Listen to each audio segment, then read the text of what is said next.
2020 এবং 21 সেশনে ব্রাহ্মণবাড়িয়া সরকারি কলেজে ভর্তিকৃত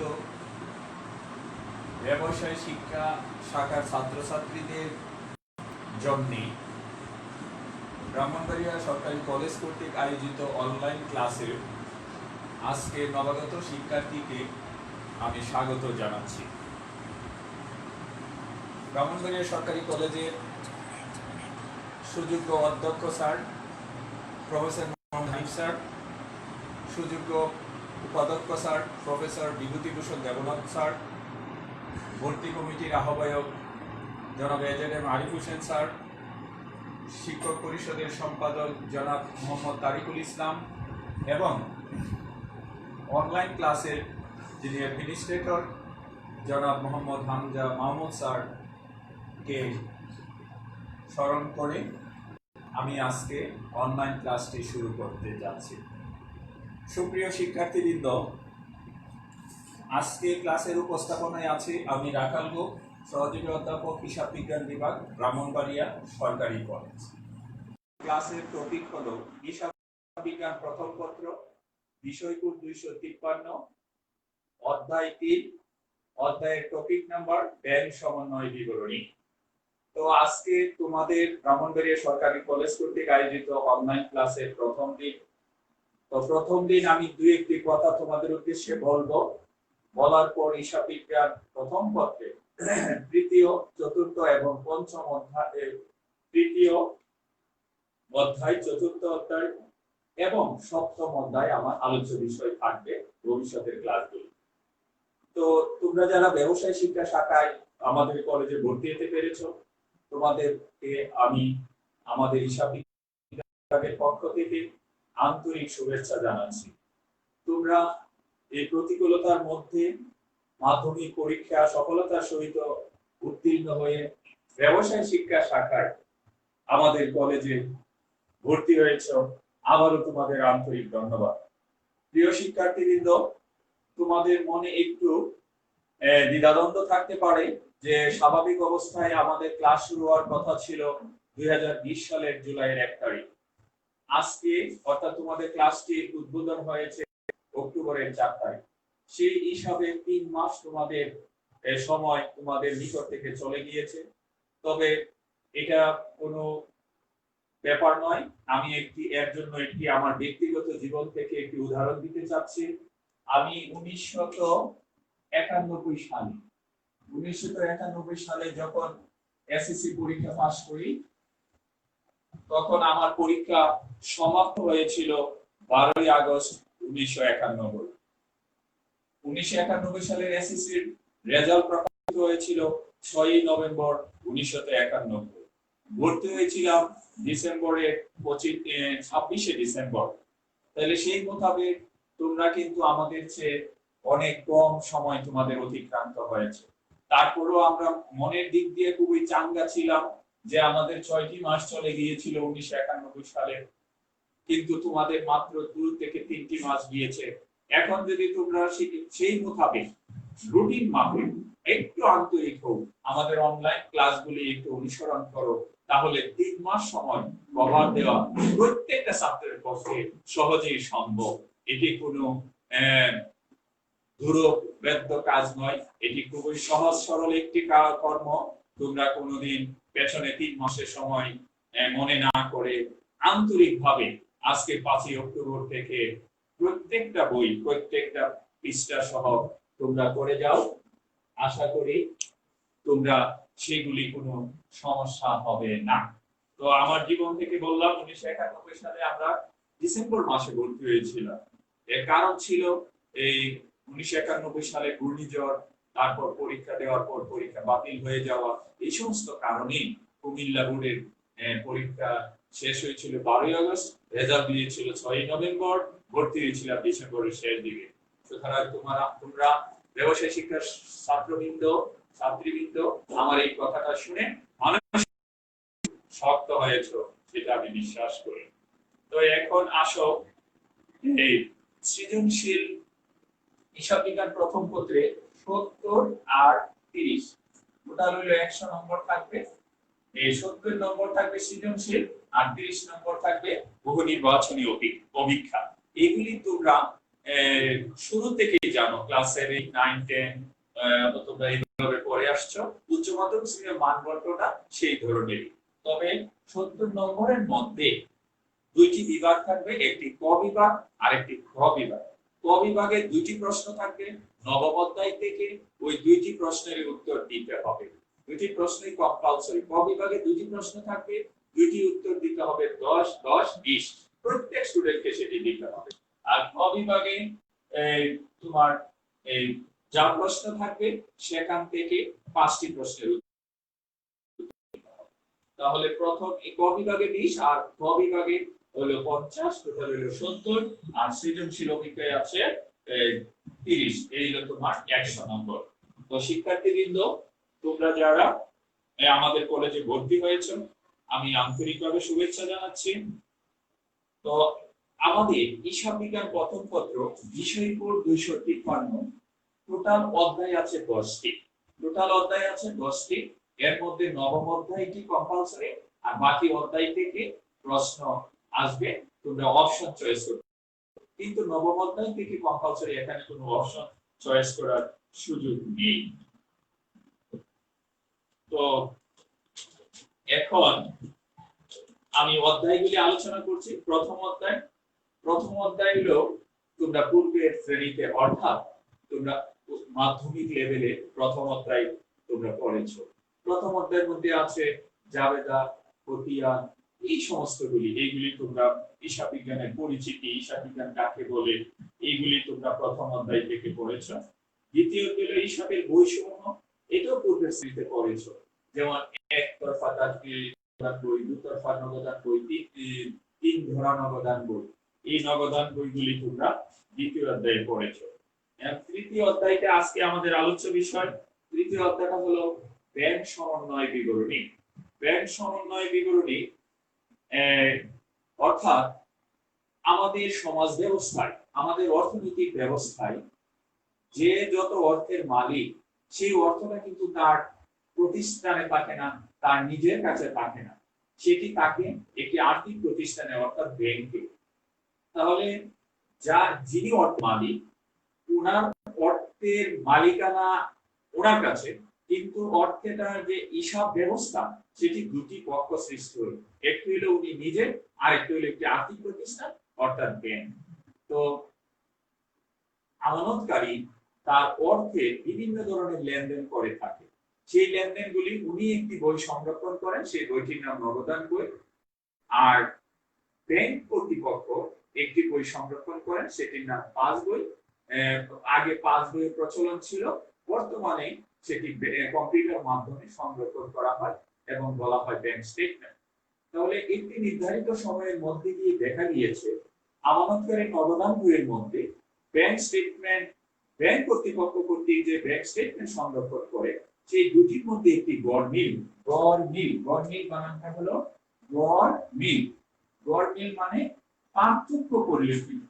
সেই পার্থক্যটিকে একটি নির্ধারিত তারিখে পার্থক্যটিকে উদ্ঘাটন করে কারণ সহ যে বিবরণী তৈরি করা হয়, তাকেই বলা হয় ব্যাংক সমন্বয় বিবরণী।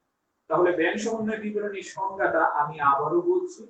একটি নির্দিষ্ট তারিখে আমানতকারী কর্তৃক সংরক্ষিত নগদান বহি এবং ব্যাংক কর্তৃপক্ষ কর্তৃক সংরক্ষিত পাঁচ বহির মধ্যে একটি গড়মিল পরিলক্ষিত হয়।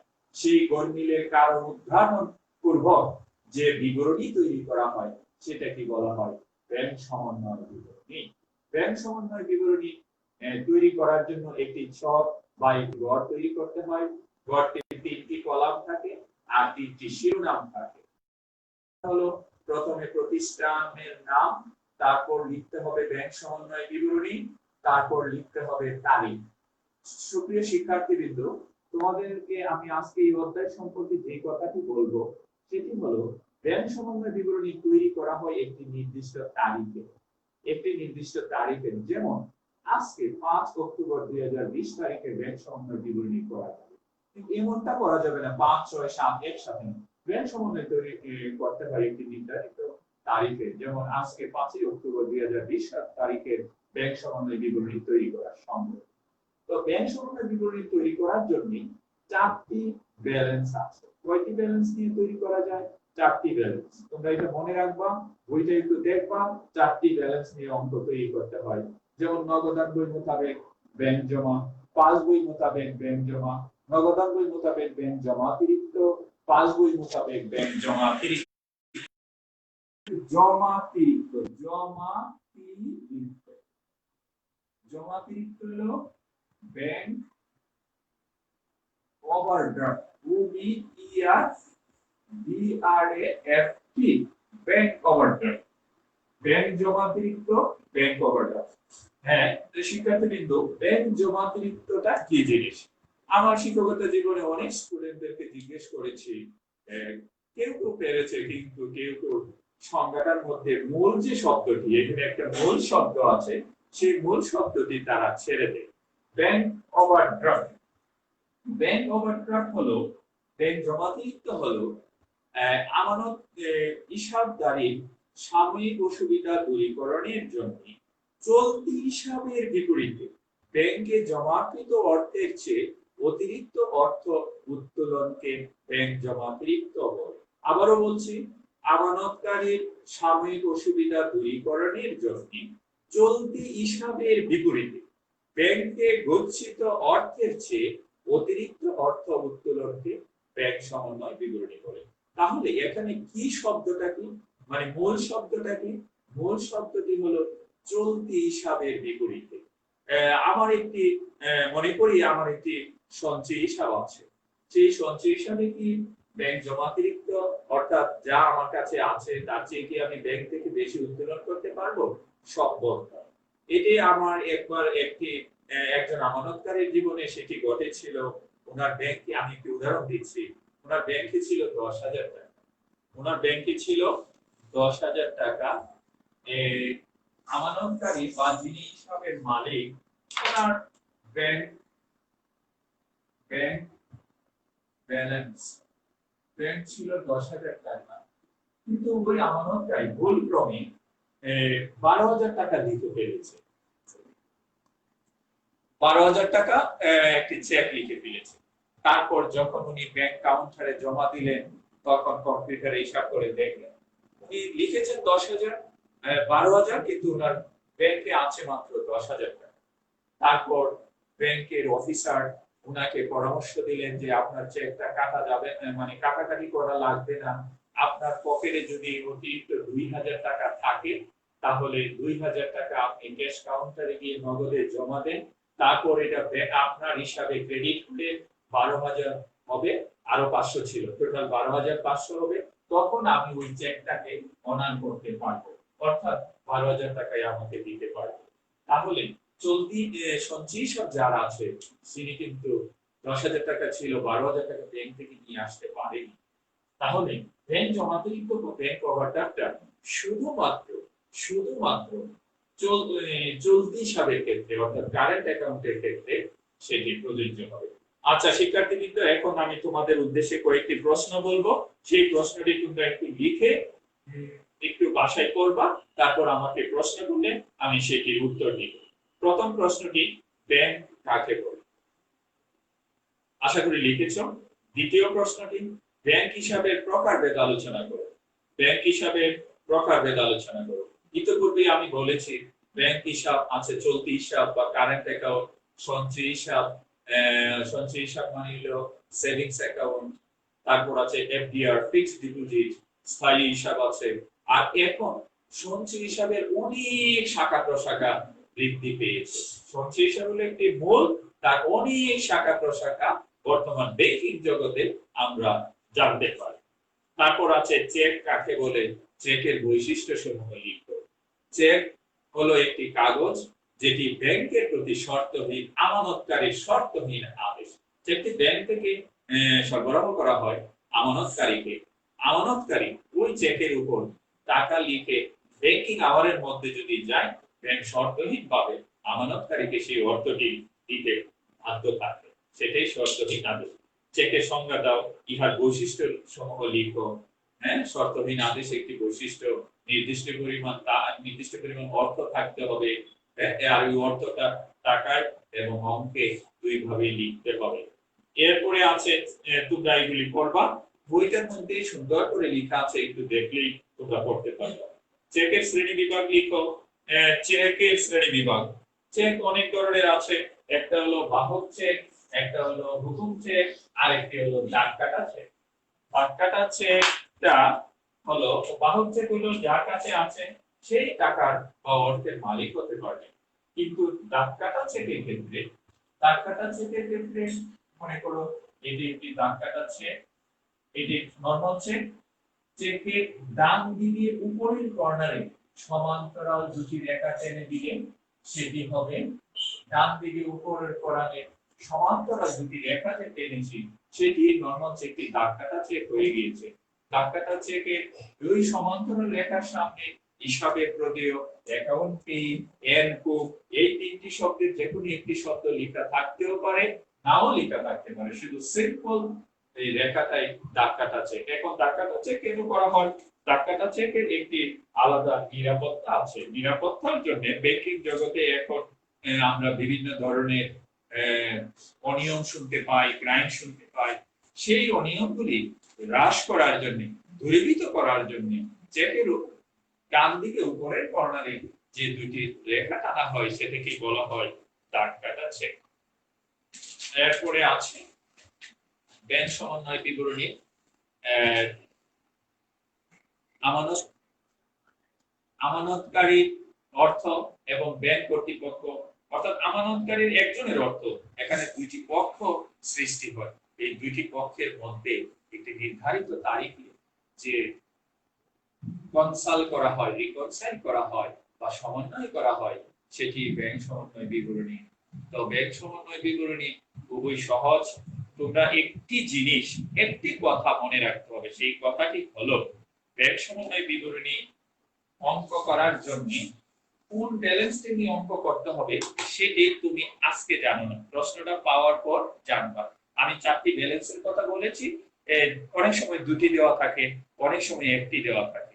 যদি দুটি ব্যালেন্স দেওয়া থাকে তাহলে তুমি তোমার অঙ্কটা করতে সহজ হবে। যেই ব্যালেন্সটি নিয়ে তুমি অঙ্কটা শুরু করবা, আর প্রশ্ন যে আরেকটি ব্যালেন্স দেওয়া আছে, তো যেই ব্যালেন্সটি নিয়ে শুরু করবা আর উত্তরটা হবে অপর ব্যালেন্সটি। আবার যদি অপর ব্যালেন্সটি দিয়ে শুরু করো তাহলে প্রথম ব্যালেন্সটি হবে তোমার অ্যানসার বা উত্তর, নির্ণয়ের উত্তর। অর্থাৎ দুটি ব্যালেন্স দেওয়া থাকলে তোমার অঙ্কটা ওই পরীক্ষার হলেই তুমি ধরতে পারবা যে তোমার এটা হয়েছে কি। কিন্তু যদি একটি ব্যালেন্স দেওয়া থাকে সেই ক্ষেত্রে অঙ্ক করার নিয়মটা কি সেটি একটু বলছি। যদি একটি ব্যালেন্স দেওয়া থাকে, হ্যাঁ সভাপতি মানে সব ম্যাক্সিমাম ক্ষেত্রে একটি ব্যালেন্স দেওয়া থাকবে, তুমি অপর ব্যালেন্সটি পাবে। যেমন মনে করো তুমি নগদান, নগদান বই মোতাবেক ব্যাংক জমা বা ডেবিট ব্যালেন্স, মনে করো 20,000 টাকা। নগদান বই মোতাবেক ব্যাংক জমা 20,000 টাকা। এই ব্যালেন্সটি তোমার প্রশ্নে দেওয়া আছে, তারপর কয়েকটি লেনদেন দেওয়া আছে। সেই লেনদেনগুলি বিশ্লেষণ করে ওই এই ব্যালেন্সের সাথে কিছু হবে যোগ আর কিছু হবে বিয়োগ, কিছু হবে যোগ, কিছু হবে বিয়োগ। এখন আমার প্রশ্ন হলো কোনগুলি হবে যোগ আর কোনগুলি হবে বিয়োগ। একটি কথা মনে রাখতে হবে, আমি যেই ব্যালেন্সটা নিয়ে অঙ্ক শুরু করেছি ওই ব্যালেন্সটাকে আমি বেস পয়েন্ট ধরতে হবে, ভিত্তি বিন্দুটা ধরবো। ওইটার সাথে আমি লেনদেনগুলিকে কম্পেয়ার করব, তুলনা করব, বিশ্লেষণ করে তুলনা করব। ওই লেনদেনটার ফলে যদি ওই ব্যালেন্সটাকে কম বোঝাচ্ছে মনে হয় আমার কাছে তাহলে হবে যোগ, যদি বেশি বোঝাচ্ছে মনে হয় তাহলে হবে বিয়োগ। আমি একটি উদাহরণ দিচ্ছি। মনে করো এই একজন দেনাদার 10,000 টাকা সরাসরি ব্যাংকে জমা দিয়েছে কিন্তু আমাদেরকে অবগত করে। একজন দেনাদার, তার নামটা বলছি, মনে করি একজন দেনাদার জনাব রহিম 10,000 টাকা সরাসরি ব্যাংক হিসাবে, আমানতকারীর ব্যাংক হিসাবে জমা দিয়েছেন কিন্তু তার নগদান বইতে লিপিবদ্ধ হয়নি। তাহলে এই যে ব্যাংকে জমা দিয়েছে, ব্যাংকে জমা দেওয়ার সাথে সাথে পাস বইটি ক্রেডিট হয়েছে, কিন্তু নগদান বইতে আমানতকারীকে জানানো হয়নি অথবা নগদান বইতে লিপিবদ্ধ হয়নি। তাহলে এই লেনদেনটার ফলে ব্যাংক ব্যালেন্সটা বেশি আছে আর নগদান বইটা কম আছে। এখন যেহেতু আমি নগদান বই নিয়ে শুরু করেছি, এটি হবে যোগ। যোগটা কেমনে করব সেটি বলছি। দেনাদার কর্তৃক ব্যাংকে জমা, দেনাদার কর্তৃক ব্যাংকে জমা যা দেনাদার কর্তৃক ব্যাংকে জমা যা নগদান বইতে লিখা হয়নি 10,000। তাহলে শিক্ষার্থীবৃন্দ বুঝতে পেরেছো কোন এই ব্যালেন্সটা নিয়ে শুরু করলে কোন লেনদেনটা যোগ হবে?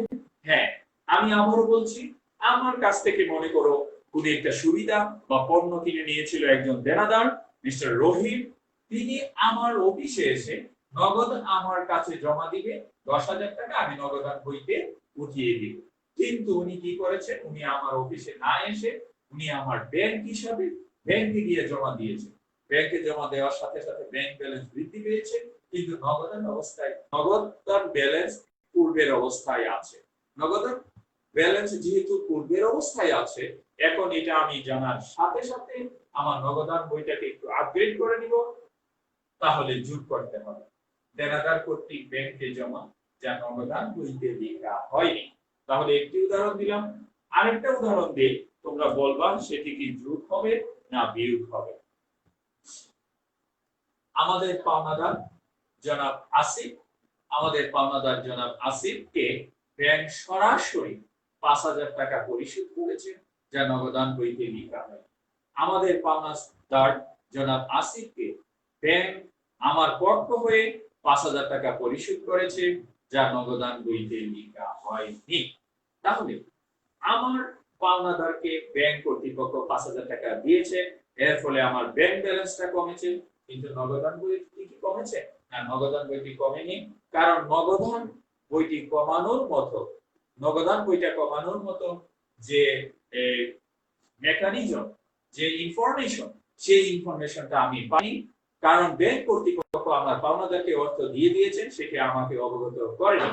তারপর যখন আমি ব্যাংক সমন্বয় বিবরণী যখন করতে গিয়েছি, তখন এই লেনদেনটা দেখার পর আমি কি করেছি, এই লেনদেনটার ফলে ব্যাংক ব্যালেন্স কম আছে, নগদান বইতে বেশি আছে। আমি বলেছিলাম লেনদেন বিশ্লেষণ করার পর যদি বেশি বোঝায় তাহলে হবে বিয়োগ, যদি কম বোঝায় তাহলে হবে যোগ। তাহলে পাওনাদারকে যে পরিশোধ 5,000 টাকা যা নগদান বইতে লেখা হয়নি, এই লেনদেনটার ফলে নগদান বইতে বেশি বোঝাচ্ছে, আর বেশি বুঝালে বিয়োগ হবে। তাহলে পাওনাদারকে পরিশোধ যা নগদান বইতে লেখা হয়নি, যা নগদান বইতে লিপিবদ্ধ হয়নি 5,000 টাকা। তাহলে অঙ্কটা কিভাবে হবে? মনে করো এখানে লেনদেন নাই, এখানে 10,000 টাকা লিখে ফেলবা, ব্যালেন্স হলো 20,000, টোটাল হলো 30,000 টাকা, আর এখান থেকে আর নাই 5,000 টাকা, হবে হলো 25,000। এইটা যেহেতু নগদান বই মোতাবেক ব্যাংক জমা, এখানে হবে পাস বই মোতাবেক ব্যাংক জমা 25,000 টাকা। সুপ্রিয় শিক্ষার্থীবৃন্দ, আমি দুইটি লেনদেনের কথা বলেছি, সেই দুইটি লেনদেন দেখিয়ে দিলাম। যে আরেকটা কথা বলি, একটা স্লোগান মনে রাখবা, কম বোঝাইলে যোগ হবে, বেশি বোঝাইলে বিয়োগ হবে। একটু বড় করে বলছি, যে ব্যালেন্সটা নিয়ে আমি অঙ্কটা শুরু করব, পরবর্তীতে লেনদেন হওয়ার ফলে ওই ব্যালেন্সটিকে যদি কম বোঝায় তাহলে হবে যোগ, পরবর্তীতে লেনদেন হওয়ার ফলে ওই ব্যালেন্সটিকে যদি বেশি বোঝায় তাহলে হবে বিয়োগ। তাহলে এই কথাটা মনে রাখবা, এই পৃথিবীতে যার কম আছে তাকে দিয়ে দিতে হবে, যার বেশি আছে তার কাছ থেকে কিছু মাইনাস করতে হবে। অর্থাৎ কম বুঝালে হবে যোগ আর বেশি বুঝালে হবে বিয়োগ। আশা করি আমার এই পলিসিটা মনে রাখলে তোমরা খুব সহজেই এই অঙ্কগুলি করতে পারবা এবং খুব কম সময়ের মধ্যেই ফাইনাল পরীক্ষায় অ্যানসার করতে পারবে। এখন তোমাদের উদ্দেশ্যে আমি একটি লেনদেন করব, তোমরা একটু মনে রাখবা, বইয়ের মধ্যে সেগুলি পাবা, হুবহু না পাইলেও একই ধরনের পাবা আশা করি। নিম্নলিখিত তথ্য হতে 2019 সালের 31শে ডিসেম্বর তারিখে জনাব সুমিতের বইতে একটি ব্যাংক সমন্বয় বিবরণী তৈরি করো। নিম্নলিখিত তথ্য হতে বা লেনদেন হতে 2019 সালের 31শে ডিসেম্বর তারিখে জনাব সুমিতের বইতে একটি ব্যাংক সমন্বয় বিবরণী তৈরি করো। নগদান বই অনুযায়ী ব্যাংক জমার উদ্বৃত্ত 19,670। আশা করি তোমরা লিখতেছ, তাহলে আমি একটু আস্তে ধীরে বলছি, দুবার করে বলবো প্রত্যেকটা লেনদেন। নগদান বই অনুযায়ী ব্যাংক জমার উদ্বৃত্ত 19,670 এলো এক। 2 নাম্বার হলো ব্যাংকে 1200 টাকার চেক জমা দেওয়া হয়েছে, কিন্তু ব্যাংক কর্তৃক সেটি আদায় হয়নি। ব্যাংকে 1200 টাকার চেক জমা দেওয়া হয়েছে, কিন্তু ব্যাংক কর্তৃক সেটি আদায় হয়নি।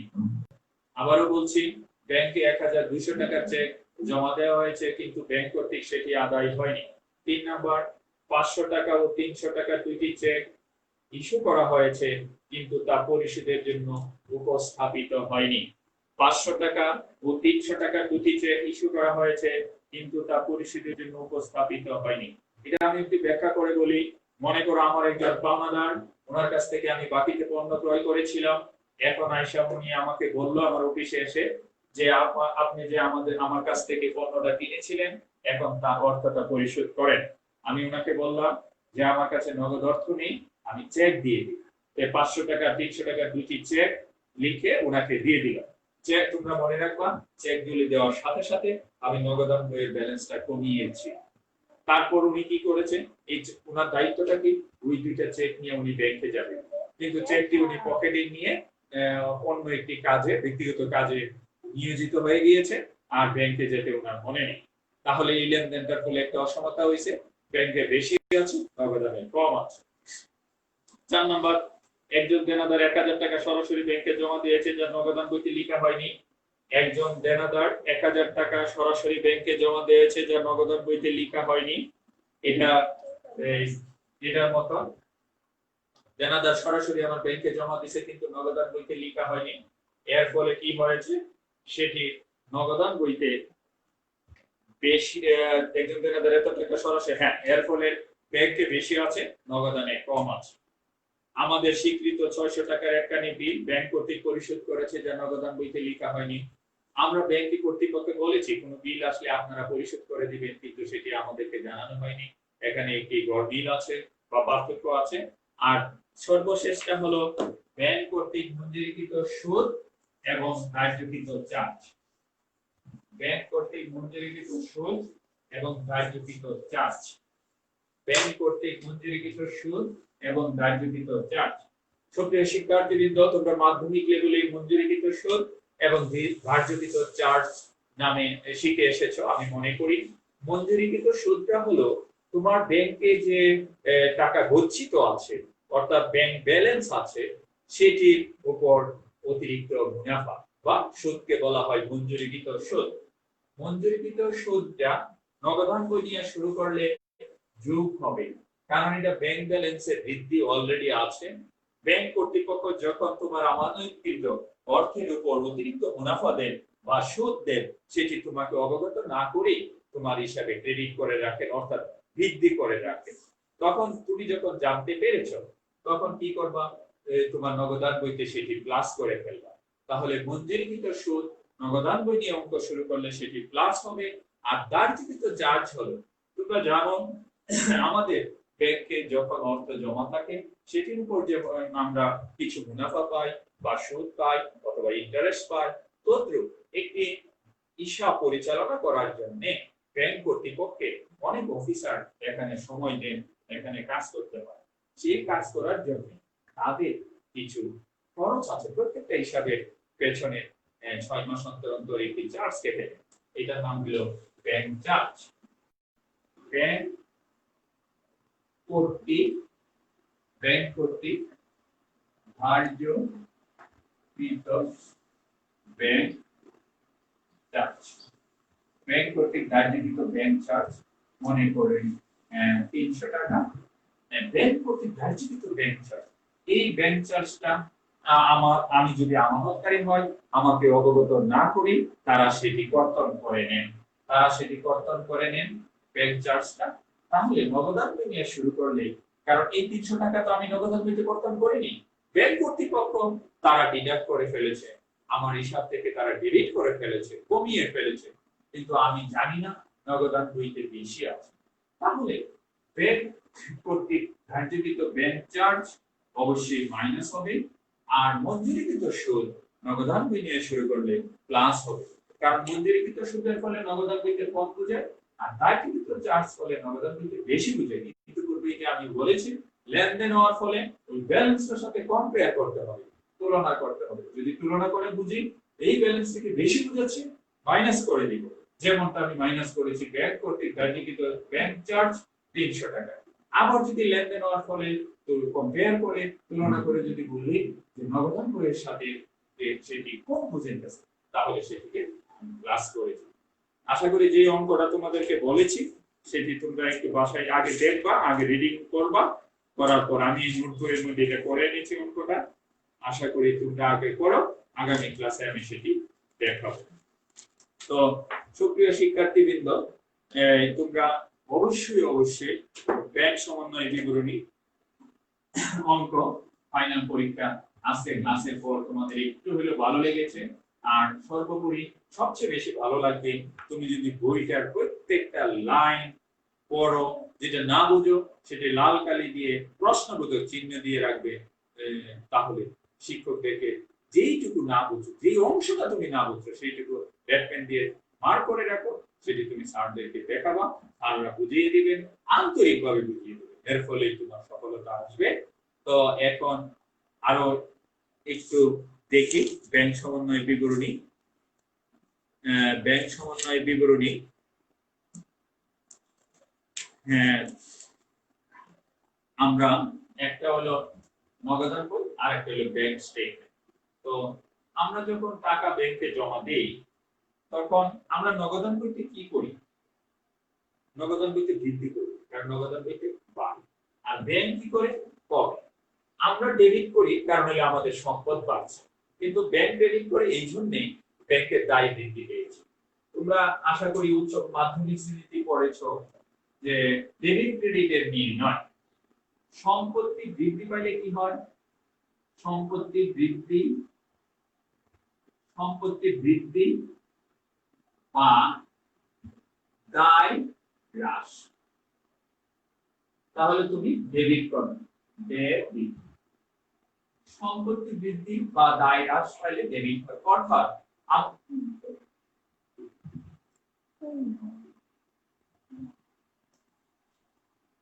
সম্পত্তি বৃদ্ধি এবং দায় হ্রাস। তো সম্পত্তি বৃদ্ধি পাইলে ডেবিট হয়, আবার যদি কারো একটি দায় কমে যায়, দায় যদি হ্রাস পায়, নিচের দিকে যায়, রিডিউস হয়, সেই ক্ষেত্রে ডেবিট হয়। তোমরা এটা অবশ্যই মনে রাখবা, সম্পত্তি বৃদ্ধি পাইলে হবে ডেবিট, আর দায় যদি হ্রাস পায় হবে ক্রেডিট। তাহলে সম্পত্তির সাথে দায়ের যে সম্পর্কটি সেটি হলো রিভার্স বা অপোজিট বা বিপরীত, কারণ সম্পত্তি বৃদ্ধি পাইলে হয় ডেবিট, আবার দায় হ্রাস পাইলে হয় ডেবিট। অর্থাৎ আমরা এই জিনিসটা জানি, আমার সম্পত্তি বৃদ্ধি পাওয়া আর দায় হ্রাস পাওয়া একই জিনিস, কি হয়? ডেবিট হয়। এরপরে আছে সম্পত্তি বৃদ্ধি আর দায় হ্রাস। সম্পত্তি বৃদ্ধি আর দায় হ্রাস হলে ডেবিট হয়। এরপরে আছে সম্পত্তি হ্রাস বা দায় বৃদ্ধি। এই ক্ষেত্রে কি হবে?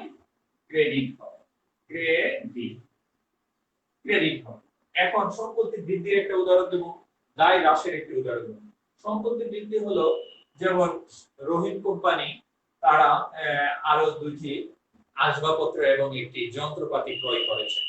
সেই ক্ষেত্রে আসবাবপত্র হিসাব ডেবিট হবে, যন্ত্রপাতি হিসাব ডেবিট হবে, কারণ দুটি সম্পত্তি তাদের প্রতিষ্ঠানে বৃদ্ধি পেয়েছে। সম্পত্তি বৃদ্ধি পেলে হবে ডেবিট। আর দায় হ্রাসটি, মনে করো করিম সাহেব আমার কাছে 10,000 টাকা পাওয়ার কথা ছিল, কিন্তু উনি এখন আমি 4,000 টাকা পরিশোধ করেছি। তাহলে উনি যে আমার পাওনাদার 10,000 টাকা, এখন কি 4,000 টাকা থাকবে না, এখন 4,000 টাকা দায় হ্রাস পাবে বা দায় কমে যাবে। তাহলে ওই রহিম সাহেবের যখন দায়টি কমবে তখনও সেটি আমি সম্পত্তি বৃদ্ধি পাওয়ার মতো ডেবিট করব। তাহলে সম্পত্তি বৃদ্ধি বা দায় হ্রাস সেই ক্ষেত্রে ডেবিট হবে। আর সম্পত্তি হ্রাস বা দায় বৃদ্ধি পাইলে ক্রেডিট হবে।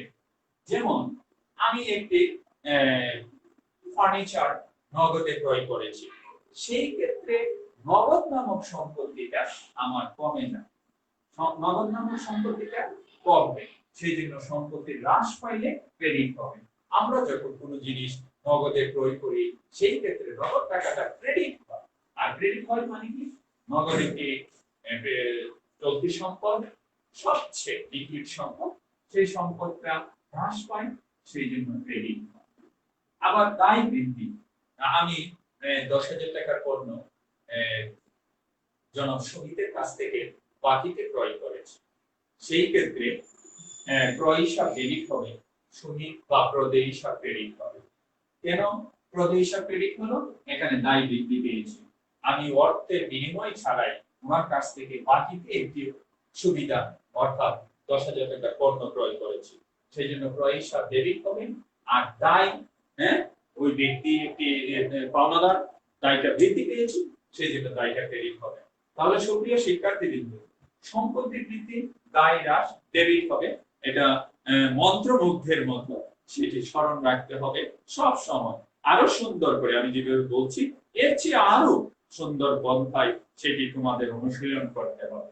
সম্পত্তি হ্রাস এবং দায় বৃদ্ধি ক্রেডিট হয়, সেটা তোমাদের স্মরণ রাখতে হবে, তাহলেই তোমরা ব্যাংক সমন্বয় বিবরণীটা ভালো করে পড়তে পারবে।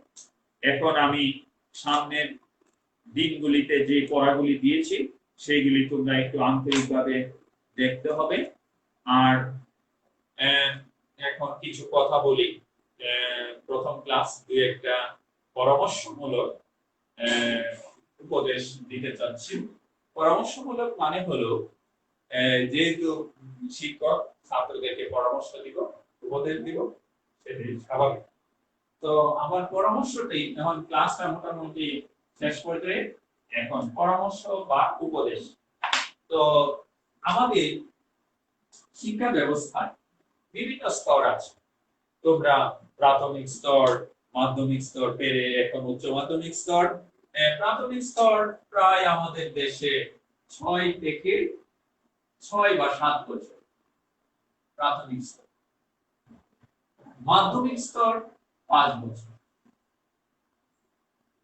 মাধ্যমিক স্তর 5 বছর, মোটামুটি 12 বছর দুটি স্তর শেষ করে এসে।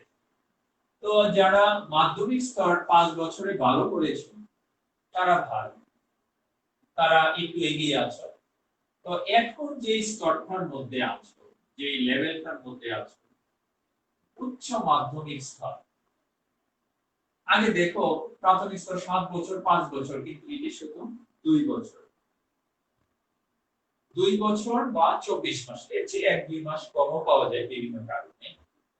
উচ্চ মাধ্যমিক স্তর 2 বছর, সময় কম আর গুরুত্ব অন্য কোন শিক্ষা স্তরের চেয়ে অনেক অনেক বেশি, সুতরাং এটার গুরুত্ব ছাত্র জীবনে শতভাগ। কারণ উচ্চ মাধ্যমিক স্তর 2 বছর, সময় কম কিন্তু গুরুত্ব 100%। কারণ কি জানো, উচ্চ মাধ্যমিক স্তরে যদি তুমি ভালো করতে পারো, যদি একটি বইটা সম্পর্কে সম্পূর্ণ ধারণা রাখতে পারো, ফাইনাল পরীক্ষায় ভালো রেজাল্ট করতে পারো, তাহলে তুমি একটি ভালো, বাংলাদেশ বলো বিশ্বের যে কোনো দেশ বলো, একটি ভালো শিক্ষা প্রতিষ্ঠানে ভর্তি হতে পারো। আর ভালো শিক্ষা প্রতিষ্ঠানে ভর্তি হওয়া মানে তোমার জীবনে একটি অবস্থান সৃষ্টি হওয়া, সেটা আমার জীবন থেকে বলছি। তো এই জন্য বলছি উচ্চ মাধ্যমিকটা হলো 2 বছরের জন্য, কিন্তু 2 বছর সময়ের জন্য, কিন্তু এর গুরুত্ব অনেক বেশি। 2 বছর মানে 24 মাস, এখানে 24 মাস পাওয়া যায় না, 1-2 মাস কম পাওয়া যায়। তাই আমি তোমাদের উদ্দেশ্যে বলবো, উচ্চ মাধ্যমিক শ্রেণীতে যারা ভালো করবা, যারা আন্তরিক হবা, তারাই দেখবা যে অনেক বড় পজিশনে চলে গেছে।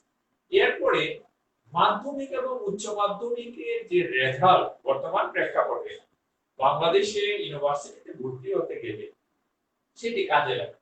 যেমন মেট্রিকে যদি কেউ পাস পাও, মেট্রিকে বা এসএসসি তে যদি কেউ জিপিএ পাস পেয়ে থাকো, তার জিপিএটাকে 6 দিয়ে গুণ করো, হবে 30। ডিইউ ঢাকা ইউনিভার্সিটির একটা ভর্তি নীতিমালার কথা আমি বলছি। এসএসসি তে যদি পাস পাও তাহলে তাকে 6 দিয়ে গুণ হবে, তোমার পয়েন্ট হবে 30।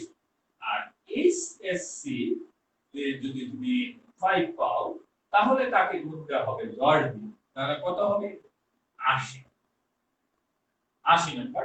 আর ভর্তি পরীক্ষা হবে 120। এই হলো 200 নাম্বারের মধ্যে স্কোর করে যারা মোটামুটি 1000 এর মধ্যে বা 1200 এর মধ্যে থাকতে পারবা তারা ঢাকা ইউনিভার্সিটি বিভিন্ন বিভাগে ভর্তি হতে পারবা, বাকিরা ভর্তি হতে পারবা।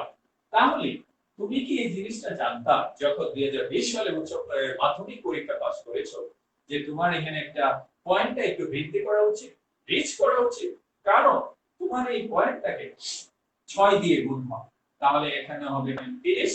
আর এই এখন আমি আজকে ওরিয়েন্টেশন ক্লাসে স্যার আমাকে ক্লাসটা দিয়েছেন, আমি মূল্যবান আমার দৃষ্টিকোণ থেকে খুবই মূল্যবান কথা বলছি, আশা করি তোমরা সেটি মেনে চলবে। তুমি যদি উচ্চ মাধ্যমিক শ্রেণীতে পাস পাও তাহলে সেটির তোমার পয়েন্ট ভর্তি পরীক্ষায় বা অ্যাডমিশন টেস্টে যোগ হবে 50, টোটাল হবে 80। আর বিভিন্ন পরীক্ষা, এই যে পরীক্ষা হবে 120, টোটাল 200 এর মধ্যে তোমার স্কোরটা নির্ধারণ করা হবে। তুমি যদি 200 এর মধ্যে 170 180 পাও তাহলে ভালো সাবজেক্ট, যে কোনো সাবজেক্ট পাবা। এর নিচে পাইলে তুমি 6টা সাবজেক্ট আছে ঢাকা ইউনিভার্সিটিতে, তার যে কোনো একটা পাবা, তবে সিরিয়াল থাকতে হবে 1100 বা 1200 এর মধ্যে।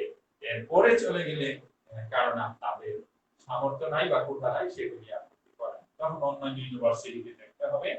তো আমি একটু সুন্দর করে ইংরেজি করে লিখছি যে তোমরা 3টা শিক্ষা স্তর পার করেছো, 2টা, একটা হলো 6 বা 7 বছর, যেটা প্রাথমিক শিক্ষা স্তর, 5 বছর করেছো তোমরা মাধ্যমিক 6 7 8 9 10, তারপরে এখন জীবনের 5 স্টার, হ্যাঁ, খুবই খুবই উচ্চ মাধ্যমিক স্তর, সেটি 2 বছর, কিন্তু এর গুরুত্ব শতভাগ। তো আজকে থেকে বইগুলি সংগ্রহ করে সেটি তোমরা যদি একটু দেখো তাহলে এই 2 বছরের মধ্যে শতভাগ সাফল্য তোমাকে অর্জন করতে হবে। আর বিভিন্ন পাবলিক পরীক্ষার যে স্কোর মাপা হয় ডিইউ তে, সেটি আমি বলেছি 530, 550 হলো 80। আর এখানে পরীক্ষা পরীক্ষা পরীক্ষা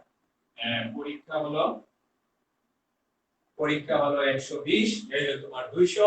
আর এখন প্রশ্ন হলো, আমি উচ্চ মাধ্যমিকটাকে বলছি শতভাগ গুরুত্বপূর্ণ কেন বলেছি, এই যে তোমার পরীক্ষাটা, সেই পরীক্ষাটা 120 মার্ক আসবে, সেটি কি মাধ্যমিক থেকে আসবে? নো, সেটি উচ্চ মাধ্যমিক বিভিন্ন পাঠ্য বইয়ে, মূল বইয়ে বিভিন্ন প্রশ্ন, যিনি পরীক্ষার প্রশ্নটা করবেন উনি ছাত্রদের মেধাটা মূল্যায়ন করবেন, ছাত্ররা কি সেটি পড়েছে, পড়লে কিভাবে পড়েছে, আমি প্রশ্নটা একটু করি তাহলে তোমরা দেখতে পাবো।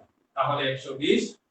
তো এখন তোমরা আশা করি অনেক কথা বললাম, বুঝতে পেরেছো। তো আরেকটু কথা বলি, উচ্চ মাধ্যমিক শ্রেণীটা খুবই গুরুত্বপূর্ণ। আমি যখন কলেজে পড়তাম তখন অনেক ছাত্র ক্লাসে, তখন একজন স্যার ছিলেন ম্যানেজমেন্টের, মোহাম্মদ আরিফ, বরিশাল স্যারের বাড়ি ছিলেন। তো স্যার একদিন বলতেছে ক্লাসে, মাঝে আমি বসেছিলাম, যে যদি মেন বই পড়ো তাহলে ভালো ইউনিভার্সিটিতে ভর্তি হওয়া খুবই সহজ। তখন এই কথাটা আমি শুনেছিলাম, শুনে আমি মেন বইগুলি খুব উন্নত ভাবে পড়েছি, খুব ভালোভাবে পড়েছি, আমি খুব ভালোভাবে চান্স পেয়েছি। তো সুতরাং আমার কথাগুলি তোমাদের উদ্দেশ্যে বললাম, তোমরা যাতে খুব ভালো, হ্যাঁ, উচ্চ মাধ্যমিক শ্রেণীতে ভর্তি হওয়ার পর জীবনের যে 100 গুরুত্বপূর্ণ শিক্ষা জীবন সেটি সফলতার সহিত সমাপ্ত করে বাংলাদেশ তথা বিশ্বের বিভিন্ন দেশে নিজেকে প্রতিষ্ঠিত করতে পারে। আজকের ক্লাসটি এখানেই সমাপ্ত করলাম। ব্রাহ্মণবাড়িয়া সরকারি কলেজের অধ্যক্ষ স্যার, উপাধ্যক্ষ স্যার, আহ্বায়ক স্যার, শিক্ষক পরিষদের সম্পাদক মহোদয় এবং অনলাইন ক্লাসের যিনি উদ্যোগ খুবই পরিশ্রম করতেছেন আমাদের শ্রদ্ধেয় হামজা স্যার, সবাইকে আন্তরিক শুভেচ্ছা জানিয়ে আমি আমার অনলাইন ক্লাসটি ন্যূনতম একটি ক্লাস মনে হয়েছে জানি না, আশা করি স্যার এবং ছাত্ররা সেটি মূল্যায়ন করবেন। সবাইকে আমার আন্তরিক শুভেচ্ছা এবং ধন্যবাদ। পরবর্তী ক্লাসে আমার সুপ্রিয় শিক্ষার্থীদের সাথে দেখা হবে। সবাই স্বাস্থ্যবিধি মেনে বাসায় থেকে মেইন বই অধ্যয়ন করার জন্য আহ্বান জানাচ্ছি। সবাইকে আন্তরিক শুভেচ্ছা।